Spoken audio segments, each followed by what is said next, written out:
The Battle of Largs is one of those great what-if moments in history.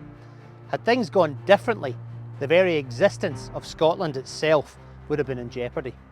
Had the Vikings won, it's quite possible I would be speaking to you today in Norwegian.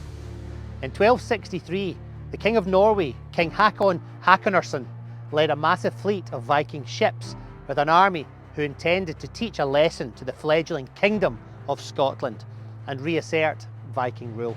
Over 100 ships containing an estimated 20,000 men anchored in the Firth of Clyde just off the Isle of Arran, waiting for the right moment to strike, a sight which would have struck fear in the hearts of the locals. It was one of the largest invading forces ever to threaten British shores, and certainly far greater a force than anything the Scots could muster at sea. The Scots were led by Alexander III. He was little more than a boy at only 23 years old, but was already a respected leader and shrewd politician. He was able to delay engagement with the Norse forces, sending envoys and buying time. He hoped that the notorious Scottish weather might be able to do what his own forces couldn't: scatter the Viking fleet. Sure enough, on the 1st of October, a storm battered the west coast of Scotland. The Viking ships were sent into disarray and several longships were washed ashore at Largs, where I am right now. In an attempt to save their cargo, King Hakon managed to get on shore with 1,000 men to attempt to salvage what they could. That was when the Scots pounced. Hakon got back to the safety of the fleet, but on the shore his men were being beaten.